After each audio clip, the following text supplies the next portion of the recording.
Hello दोस्तों, स्वागत है आपका एक्सीएम एजुकेशन एकेडमी में। मैं आपके लिए लेके आया हूँ यूक्लिड विभाजन प्रमेय। यदि आप बोर्ड एग्जाम देने जा रहे हैं तो यह वीडियो आपके लिए बहुत ही महत्वपूर्ण होने वाला है, क्योंकि प्रत्येक बार बोर्ड एग्जाम में एक क्वेश्चन 2 नंबर का यूक्लिड विभाजन प्रमेय से अवश्य पूछता है। चलिए हम लोग दोस्तों सीखते हैं यूक्लिड विभाजन प्रमेय क्या है। तो यूक्लिड विभाजन प्रमेय में होता है ए बराबर बी क्यू प्लस आर, जहाँ आर जो है वह 0 से बड़ा या बराबर और बी से होता है छोटा।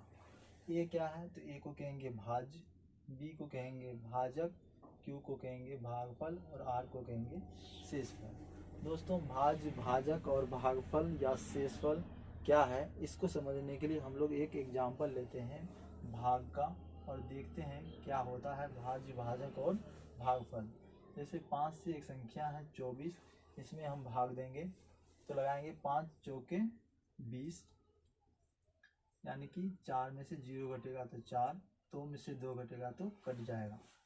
तो इस समय में जिस संख्या से हम लोग भाग देते हैं, जिस संख्या से भाग देते हैं उसे हम लोग कहते हैं भाजक, और जिस संख्या में भाग देते हैं उस संख्या को कहते हैं भाज्य, और भाग देने के बाद जो आता है उसको कहते हैं भागफल, और भाग देने के बाद जो बचेगा उसको कहेंगे शेष। तो दोस्तों, अगर कहेगा कि भाज्य क्या है तो कहेंगे जिस संख्या में भाग देंगे उस संख्या को कहेंगे भाज्य, और जिस संख्या से भाग देंगे उस संख्या को कहेंगे भाजक, और भाग देने के बाद जो आएगा उसको कहेंगे भागफल, और जो बचेगा उसको कहेंगे शेषफल। तो इस तरीक़ा से हम लोग बचपन में सीखे होंगे एक नियम, जिसमें कहते थे कि भाग को चेक करने के लिए एक नियम था कि भाज्य बराबर भाजक गुना भागफल जोड़ शेष। इससे हम लोग चेक करते थे कि मेरा भाग सही है या नहीं है। तो यूक्लिड विभाजन प्रमेय में इसी को भाज्य को कह दिया जाता है ए, और बराबर भाजक को कहते हैं बी, भागफल को कहते हैं क्यू, और शेषफल को कहते हैं आर।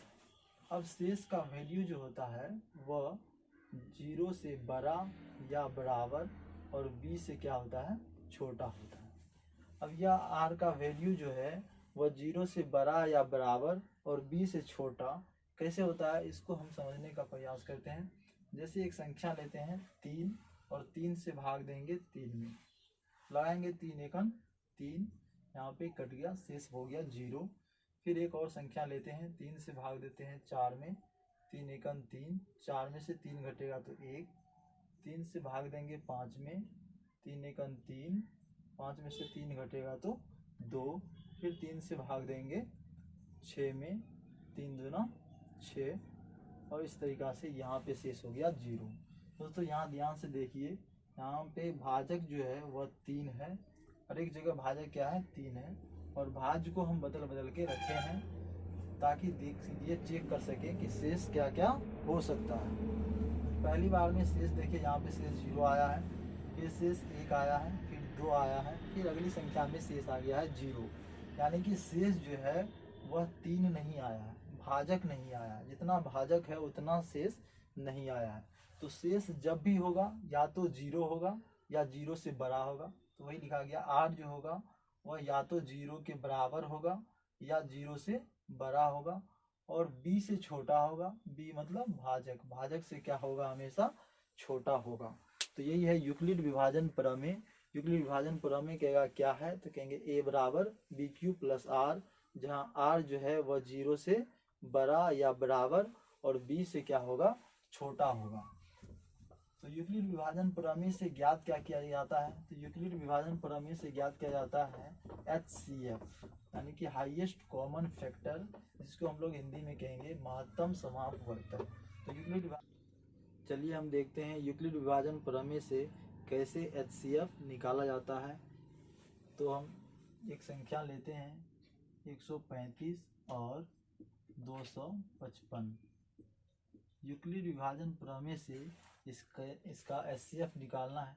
तो दोस्तों, इसमें जो सबसे बड़ा होगा उसको हम मानेंगे A, और जो सबसे छोटा होगा उसको मानेंगे B, क्योंकि भाज्य जो होता है वह हमेशा भाजक से क्या होता है, बड़ा होता है। तो इसमें सबसे बड़ा है 255, तो हम लोग लिखेंगे माना कि a बराबर 255 तथा छोटा जो है इसमें वह 135 है, इसे लिखेंगे कि b बराबर 135।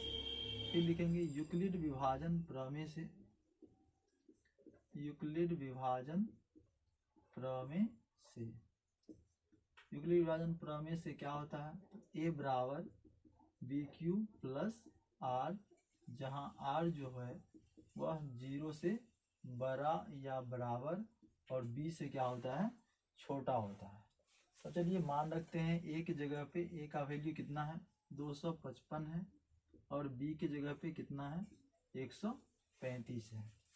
तो दोस्तों जब हमको भाज्य और भाजक पता हो तो भागफल और शेष हम आसानी से भाग दे करके ज्ञात कर सकते हैं। तो ज्ञात करते हैं, 135 से भाग देंगे 255 में। 135 को अगर 2 बार पढ़ेंगे तो 270 हो जाएगा, जो 255 से बड़ा हो जाएगा, इसलिए एक ही बार लगाएंगे। 135 सेकंड 135, 5 में से 5 घटेगा 0, 5 में से 3 घटेगा 2, 2 में से 1 घटेगा तो 1।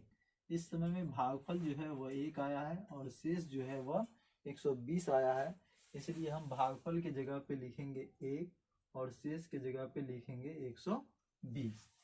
यहाँ दोस्त शेष 0 नहीं आया है, इसलिए लिखेंगे r is not equal to 0।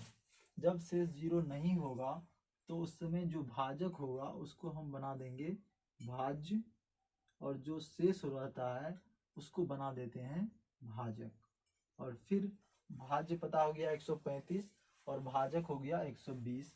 फिर 120 से 135 में भाग देंगे, इसमें फिर से एक मरतबा लगाएंगे, 120 सेकंड 120, 5 में से 5 0 घटेगा तो 5, 3 में से 2 घटेगा तो 1, और 1 में से 1 घटेगा तो कट जाएगा, यानी 0 हो जाएगा।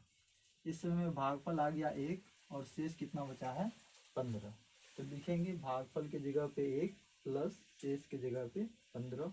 यहाँ फिर से शेष 0 नहीं आया है, तो लिखेंगे r is not equal to 0।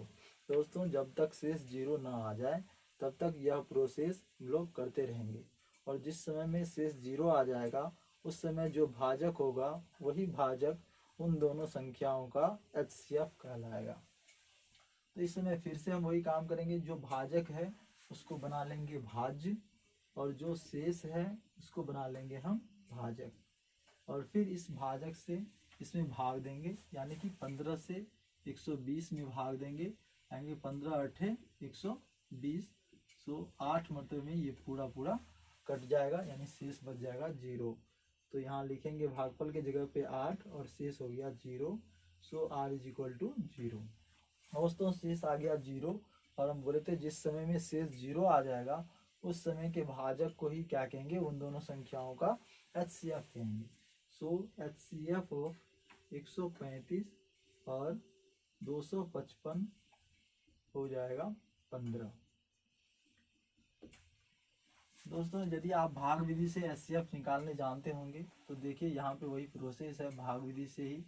जो पहले भाजक रहता है, शेष बचने पर भाजक को भाज्य बना दिया जाता है और शेष को भाजक बना दिया जाता है, और इस तरीक़ा से ये प्रोसेस करते हैं। तो यहाँ भी HCF कितना आया है, 15 आया है।